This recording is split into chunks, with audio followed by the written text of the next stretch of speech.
ሰላም በመላው ዓለም የምትኖሩ የሀሁ ለሁሉም የኦንላይን ትምህርት ቤት የዩቲዩብ ቻናል ቤተሰቦች በያላችሁበት ሰላማችሁ ይብዛ። ሀሁ ለሁሉም የኦንላይን ትምህርት ቤት አማርኛ፣ እንግሊዝ፣ ሂሳብ እንዲሁም የተለያዩ የማህበራዊና የተፈጥሮ ሳይንስ የትምህርት አይነቶችን ብቃት ባላቸው አስተማሪዎች 24 ሰዓት የማስተማር አገልግሎት እየሰጠ ይገኛል። ቪዲዮ ላይ ባስቀመጥነው ስልካችን በኢሞ፣ በቴሌግራም፣ በዋትሳፕ ይደውሉልን።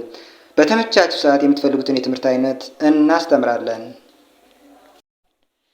ሰላም እንዴት ናችሁ ቤተሰቦቻችን? በዛሬው ዝግጅታችን ደግሞ 34ቱን ሙሉ የመጀመሪያ ፊደላት ይዤላችሁ መጥቻለሁ። እንግዲህ በእነዚህ ፊደላት ለጀማሪዎች እነዚህን ፊደላት ለመያዝ ወይም ደግሞ መጀመሪያ ለሚጀምሩ ልጆች እነዚህን ፊደላት መያዝ የግዴታ ስለሆነ ለመያዝ ይጠቅማችኋል። ከዛ ውጭ ደግሞ ፊደላትን እያነበባችሁ ወይም ደግሞ እያወቃችሁ እያጠናችሁ ያላችሁ ልጆች ደግሞ ቃላት እንዴት እንደሚመሰረት እነዚህን ፊደሎች ተጠቅሜ ቃላት መስርቼባችኋለሁ። እንዴት አድርጋችሁ እንደምትደረድሯቸው ወይም ደግሞ ቃላት የሚባለውን ነገር እንዴት አድርጋችሁ እንደምትጽፉና እንደምታነቡ በቀላሉ እነዚህን ፊደሎች ብቻ ተጠቅሜ ማሳያችሁ ይሆናል ማለት ነው። ስለዚህ እናንተ ሳብስክራይብ ያላደረጋችሁ ቤተሰቦቻችን ካላችሁ ሳብስክራይብ እያደረጋችሁ ቤተሰቦቻችን ሁኑ። ማንኛውንም ትምህርታዊ ቪዲዮ በምንለቅበት ሰዓት በሰዓቱ እንዲደርሳችሁ ይሆናል።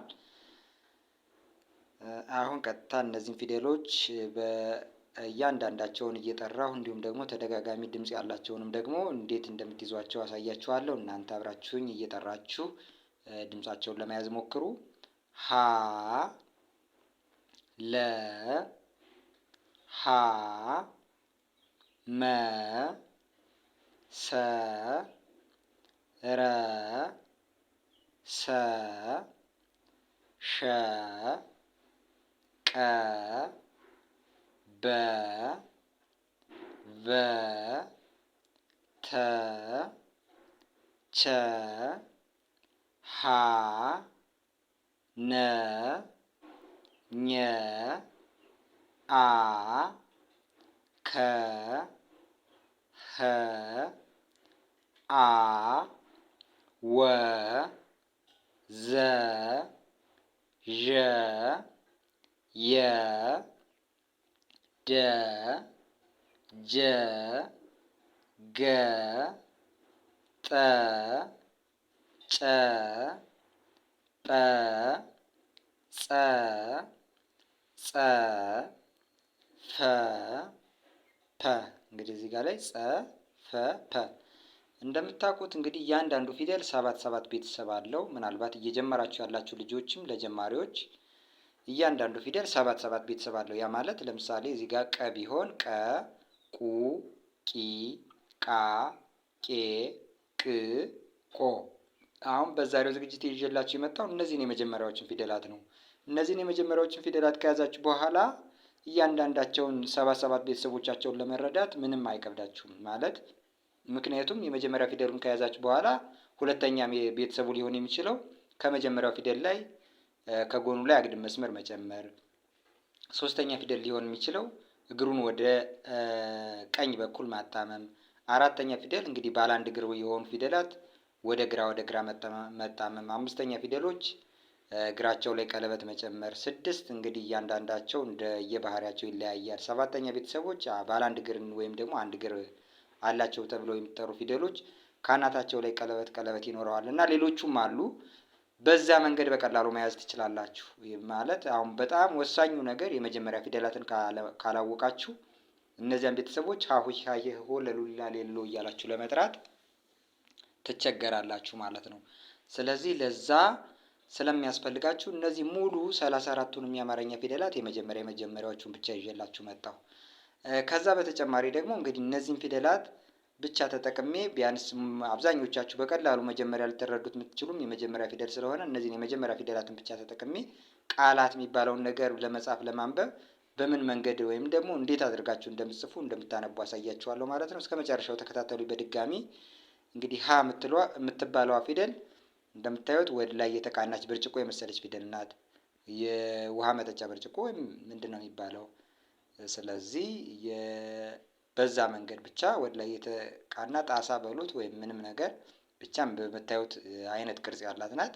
ከአእምሯችሁ ለማስቀመጥ መሞከር። ለ ደግሞ ይሄው የምታዩት ወደ ስር የተደፋ ነው። በጎን በኩል ቅጥሉ ወጣ ያለ በጎን በኩል ኤች ሀመርኋ በመባል የምትታወቀው ሀ ደግሞ ማበጠሪያ የመሰለች ነገር እየዋት እንግዲህ ይህን የመሰለ 3 ጣቶች ያሏት ወደታች የተዘረጋች የምታዩት የመሰለ ቅርጽ ያላት ናት። እሷን ለመያዝ መሞከር። እንግዲህ 2 ዜሮዎች ትጽፉና ከመሃል ላይ በአግድም መስመር ማገናኘት ነው። እንደምታዩት ይሄው በዚህ መንገድ የተያያዘች ናት። የምታዩት ወደ ላይ የተቃናች ከሀ የምትለየው ይችኛዋ ሀ ወደ ታች በኩል ነው የተደፋችው። ይቺ ደግሞ ወደ ላይ የተቃናች ናት። ስለዚህ እዚያ ውጭ ደግሞ ይቺ ወደ ታች የተዘረጋ ምንም ነገር የላትም። 3ቱም ጣቶቿ ወደ ላይ የተዘረጉ የምታዩት ምን ነው የሚመስለው? ማጨድ ታውቁ ከሆነ አርሶ አደሮች ሰብል ለመሰብሰብ የሚጠቀሙበት ከብረት የተሰራ ለመቁረጫ የሚያገለግል ሰብሎችን ለመቁረጥ የሚያገለግል ማጨድ የሚባል ነገር አለ። እሱን የምትመስል ነገር ወይም ደግሞ ግማሽ ክብ፣ ሙሉ ለሙሉ ግማሽ ክብ እንኳን ብትባል ያው በዚህ መንገድ በሆነ ነገር ወክላችሁ ለመያዝ መሞከር። እንግዲህ ሌላኛዋ ይሄው የምታዩት ወደ ታች የተዘረጋች ወደ ታች 2 እግሮቿ የተዘረጉ ከአናቷ ላይ ደግሞ ይሄው የተቀጠለ ነገር ቅጥል አላት። ቀጣዩ እንግዲህ ሸና የሚለያዩት ባይዘዌ ካለው ከቅጥሉ ላይ አግድም መስመር አለው። ደግሞ የለውም፣ ቅጥል ብቻ ወደ ላይ የተዘረጋ ነው። ስለዚህ ከዚህ ከተቀጠለው ወደ ላይ ከተጨመረው መስመር ላይ ሌላ አግድም መስመር ብትጨምሩበት ይሆን ነበር ማለት ነው። ስለዚህ ከዚያ ቀ ደግሞ አንድ ቋሚ መስመር ታደርጉና ወገብና ወገቧን በማስያዝ ይኸው በግማሽ ክብ እንግዲህ እናንተ ቀጥ ብላችሁ ቁማችሁ እጃችሁን በወገባችሁ ላይ ብታስቀምጡ ይህን የመሰለ ቅርጽ ሊኖራችሁ ይችላል።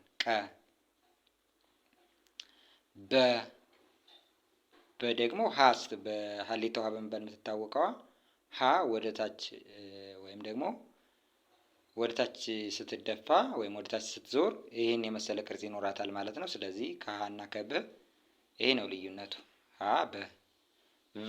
እንግዲህ ከበላይ ከአናቱ ላይ ምንም ግንኙነት የሌለው አግድም መስመር እንግዲህ ያልተነካካ ከበላይ ከራሱ ጋር ያልተነካካ አግድም መስመር ከአናቱ ላይ መጨመር።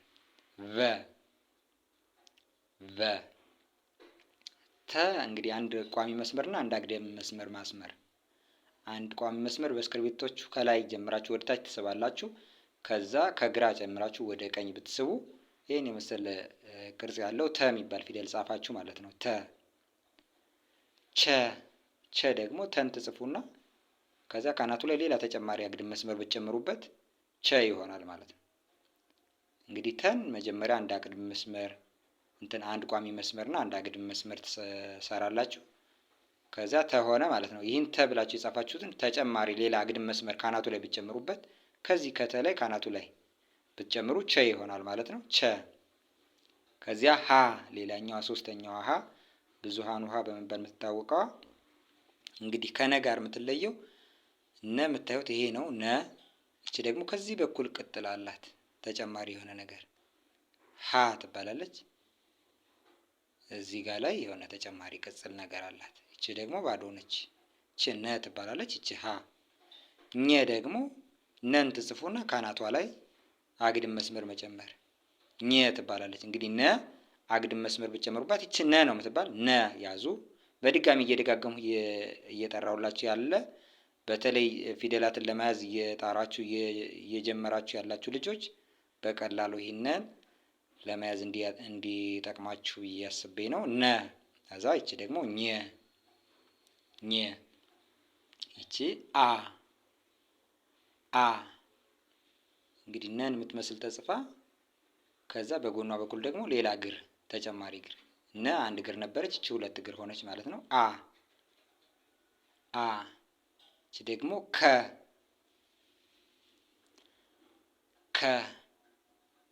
እንግዲህ በተጻፈበት መንገድ ጽፋችሁ ከጎኗ ላይ በዚህ በኩል እንደዚህ ሳብ ብታረጉ ይሄ ቅርጽ ሊኖር ይችላል ማለት ነው። ይቺ ደግሞ እየደጋገማችሁ ጥሩ ትባላለች። እንግዲህ ከና እንደምታዩት የሚለያዩት ተመሳሳይ ይመስላሉ አይደል? ይቺ አግድም መስመር ካናቷ ላይ አላት። ይኸው ከጻፋችሁ በኋላ ካናቷ ላይ ከዚች ላይ አግድም መስመር ብትጨምሩባት የምትባለው ፊደል ወይም እቺ ትሆናለች ማለት ነው። ሀ። እቺ ደግሞ አ፣ አይኑ አ በመባል ትታወቃለች። አ። ይችም አ እየተባሉ ነው። በድምጽ ይመሳሰላሉ፣ በቅርጽ ነው የሚለያዩት። አ። ያው ዜሮን መጻፍ ነው እንግዲህ በምታዩት መንገድ ዜሮ ናት እቺኛዋ አ። አ። ወ። ወ። ይሄ ደግሞ ከዜሮ የሚለየው ከመሃሉ ላይ ቋሚ መስመር አለው። እንግዲህ ትልቅ ዜሮ ጽፎ ከመሃሉ ላይ አግድም መስመር መጻፍ ከዛ ጋር የተቀራራቢ ነገር አለው። እናንተ እየጻፋችሁ በእጃችሁ እየተለማመዳችሁ ስትሄዱ በራሳችሁ የራሳችሁ የሆነ የሚያምር የእጅ ጽሁፍ ይኖራችኋል ማለት ነው። እሱን እየጻፋችሁ መለማመድ ነው። ወ። ይሄ ደግሞ ዘ። ሁለት ቋሚ መስመሮች ትጽፋላችሁ። ከዚያ በመሃል በአንድ አግድም መስመር ማገናኘት ሁለቶችን ቋሚ መስመሮች። ዘ። ዘ። እቺ ደግሞ ዠ። ዠ። ዠ ትባላለች። እንግዲህ ሁለቱ ቋሚ መስመሮች ወደ በተቃራኒ በኩል ዘወር ዘወር ማድረግ፣ መስመሮቹን ወደ ተቃራኒ ሳይድ ዘወር ማድረግ። ይችን ነው ወደዚህ ዘወር አደረገ፣ ይችኛውን ወደዚህ ዘወር። ከዛ እነዚህን ቋሚ መስመሮች ከመሃል ላይ ልክ እንደ ዘ በአግድም መስመር ተያያዙ ማለት ነው። ዘ። እቺ ደግሞ የ። የ። ከዛ እቺ ደ። ደ። ደ። ይቺ ጀ። ጀ። እንግዲህ ደን ነው የምትመስለው፣ ግን ጀ ጋር የምትለያየው እዚች ካናቷ ላይ የሆነች ነገር ቋሚ መስመር ታደርጉና እዛ አግድም መስመር ብትጨምሩባት ጀ ትሆናለች ይቺ ማለት ነው። ስለዚህ ደ እና ጀ በእግራቸው ምናምን ስታዩቸው ይኸው ከዚህ ላይ ያለው ከዚህ ጋር ላይ ያለው ስታዩት ሀናት አናታቸው ላይ ያለው ይለያያል። ይቺ ካናቷ ላይ ምንም የላትም። ይቺ ደግሞ ካናቷ ላይ ይሄ ቅርጽ አላት። ጀ። ገ።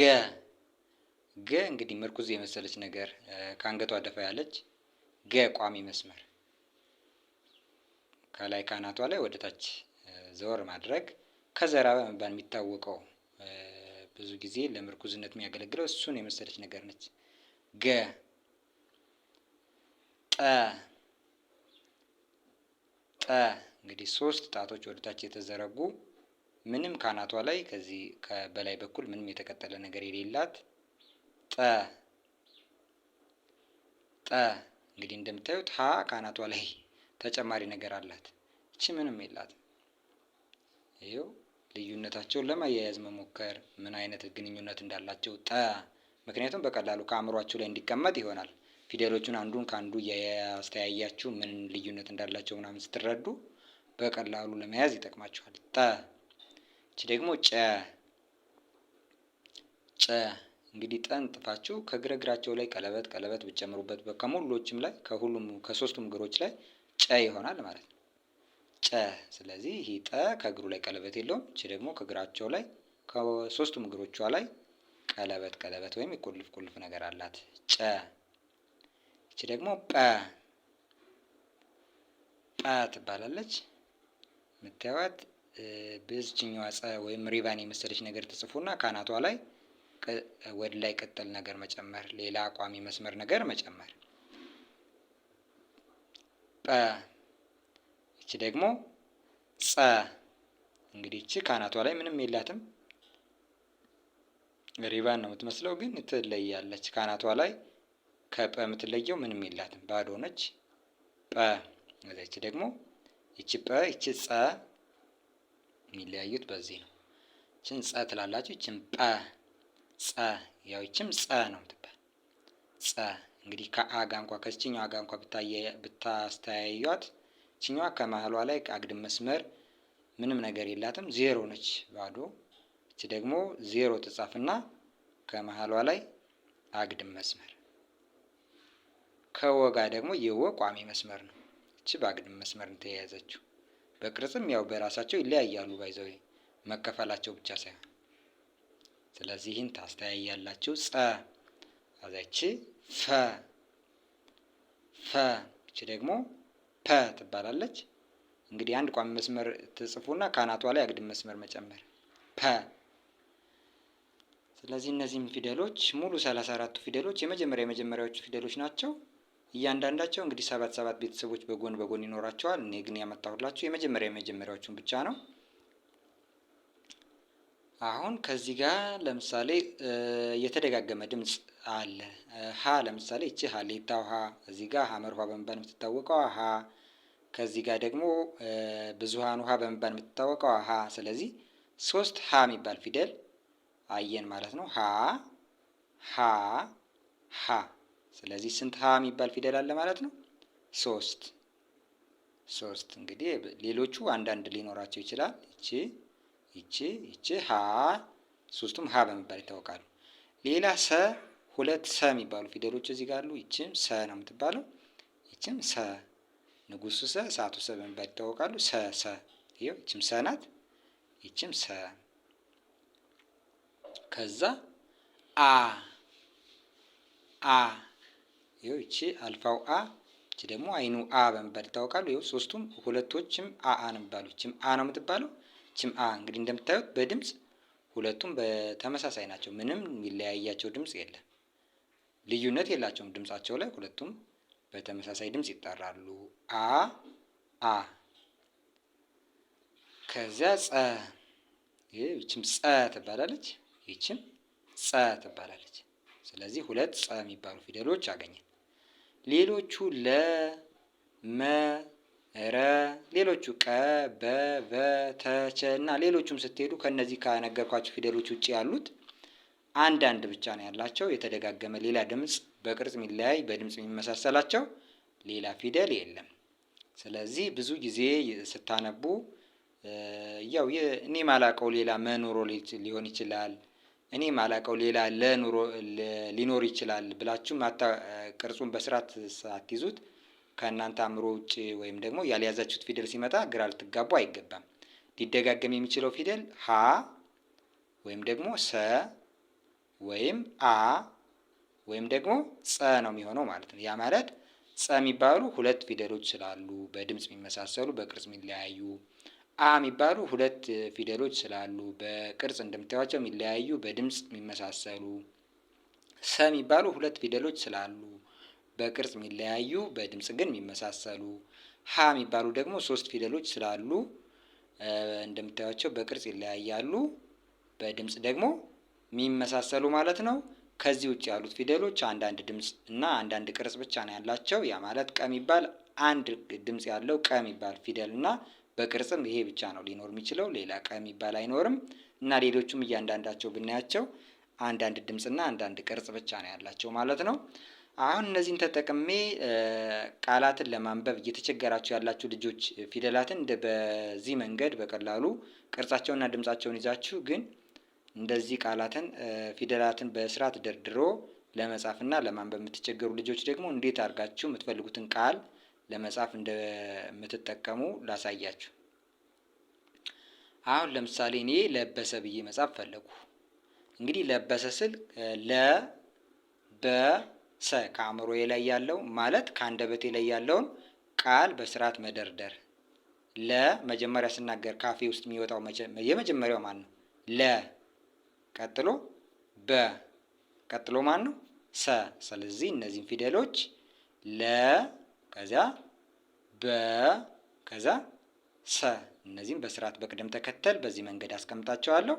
ያ ማለት በስርዓት ጠጋ ጠጋ ብለው እና ሊነበብ እና ሊስብ በሚችል አጻጻፍ ስጽፋቸው በዚህ መንገድ አስቀምጣቸዋለሁ። ለበሰ፣ ለበሰ። እንግዲህ እነዚህ 3 ፊደሎች ናቸው። ለበሰ፣ ለበሰ። ከዚያ መረጠ ብዬ መጻፍ ብፈልግ መረጠ። እዚህ ጋር አሁንም በቀጥታ መጀመሪያ የሚመጣውን መጀመሪያ ከአንደበቴ ላይ የሚወጣውን ፊደል መጀመሪያ ላይ በግራ በኩል፣ ከዚያ ቀጥሎ የሚመጣውን ደግሞ ከሱ ቀጥዬ ሁለተኛ ላይ፣ ከዚያ ቀጥሎ የሚመጣውን ቀጥዬ ያስቀምጣለሁ። ከዛ እነዚያን ፊደሎች በቅደም ተከተል ስጠራቸው አነበብኩት ማለት ነው። ለምሳሌ መረጠ ለማለት መጀመሪያ መ፣ ቀጥሎ የሚመጣው ፊደል ረ፣ ከዚያ ጠ፣ እንደዚህ ያስቀምጣቸዋለሁ። ከዛ እነዚህን በስርዓት ተደረድርና በቅደም ተከተል በተመጣጣኝ ፍጥነት በጣም ሳልቸኩል በስርዓት ስጠራቸው መረጠ፣ መረጠ ይላል። ስለዚህ ያነበብኩት ማለት ነው መረጠ ብዬ። ስጽፍ ደግሞ መጀመሪያ ከግራ ሳይድ መጀመሪያ የወጣውን ከአንደበቴ መረጠ ስትናገሩ ማን መጀመሪያ እንደሚመጣ ተረዱታላችሁ ማለት ነው። ስለዚህ የምትጽፉትም እየተናገራችሁ መሆን አለበት። መረጠ እየተናገራችሁ ሲሆን በቅደም ተከተል የምትፈልጉት ፊደል ከአንደበታችሁ ላይ እየወጣ ቀጥሎ የሚወጣው እየወጣ ቀጥሎ የሚወጣው እያለ ይሄዳል። ስለዚህ መጀመሪያ የመጣውን ትጽፋላችሁ፣ ቀጥሎ የመጣላችሁን ትጽፋላችሁ። እዚያ እያለ በቅደም ተከተል ታስቀምጧታላችሁ። የመጣውን ፊደል ስታስቀምጡ በስርዓት ጻፋችሁ ማለት ነው። ስለዚህ መረጠ ብላችሁ በዚህ መንገድ መጻፍ ትችላላችሁ። ጨመረ የሚል ፊደል መጻፍ ብፈልግ ማለቴ ቃል ፊደል የሚባል አንድ ለምሳሌ ጨ ፊደል ይባላል። ደግሞ ትርጉም የሚሰጥና የእነዚህ ፊደሎች ጥምረት ትርጉም በሚሰጥ መንገድ ሲደረደር ደግሞ ቃል ነው የሚባለው። ባይዘዌ ለዛም ቃል የሚባለውን ነገርም በዚያ መንገድ ተረዱት።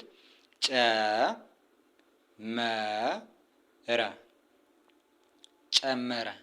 ስለዚህ ጨ ከዚያ መን አስቀመጡ፣ ከዚያ ረ እዛ ጠጋ አድርጌ በተመጣጣኝ ርቀት ሳስቀምጣቸው ይሄን የመሰለ ጽሑፍ ይሆናል።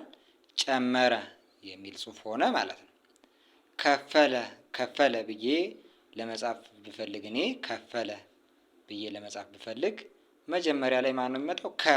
ከዚያ ቀጥሎ ማን ነው? ፈ ከዚያ ለ። እንግዲህ መጀመሪያ እጽፋለሁ ይችን ማለት ነው። በስርዓት ቅርጿን ጠብቄ በዚህ መንገድ መጀመሪያ ላይ እጽፋለሁ። ቀጥሎ ከግራ ነው የጀመርኩት፣ ወደ ቀኝ እሄዳለሁ። ቀጣዩን ፊደል ፈ እጽፋለሁ። ከዚያ ለ። እነዚህ ተራርቀዋል። ስለዚህ ጠጋ አድርጌ መጻፍ ነው። አሁን ከዛ ለ ምን ይላል? ይሄ ከፈለ ይላል ማለት ነው። ስለዚህ በዚህ መንገድ እየጻፋችሁ መለማመድ በቀላሉ። ከፈለ የምትፈልጉትን ፊደል ከአማርኛ ፊደሎች ላይ ሂዳችሁ ታያላችሁ።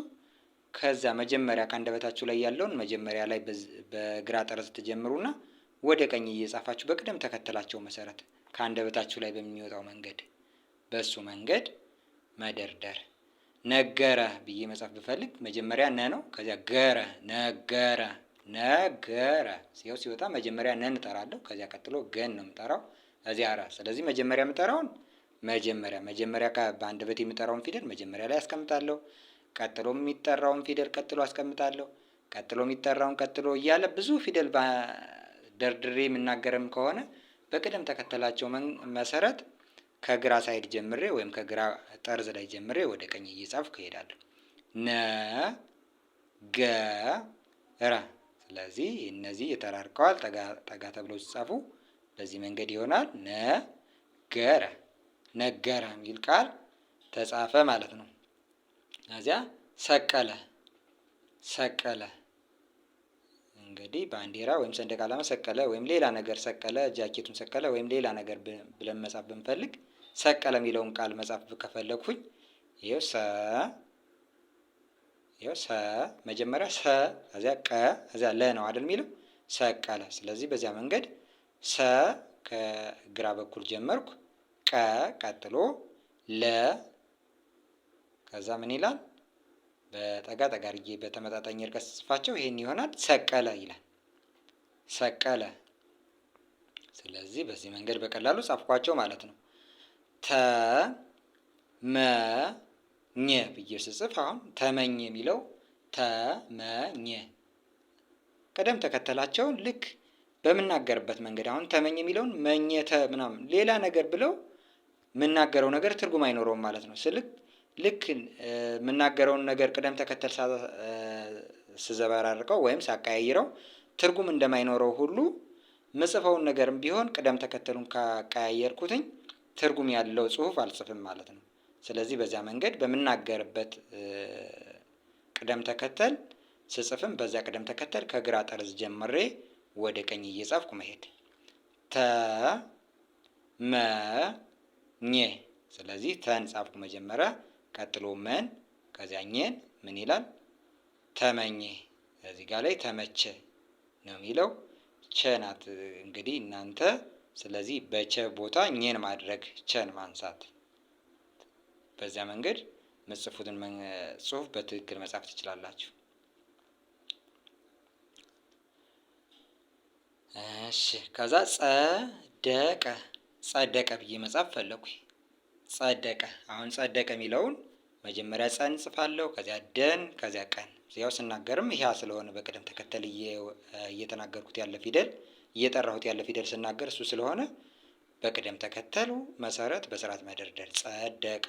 ስለዚህ ጸደቀ ጸደቀ ይሆናል። ወፈረ ወፈረ ብዬ መጻፍ ብፈልግ፣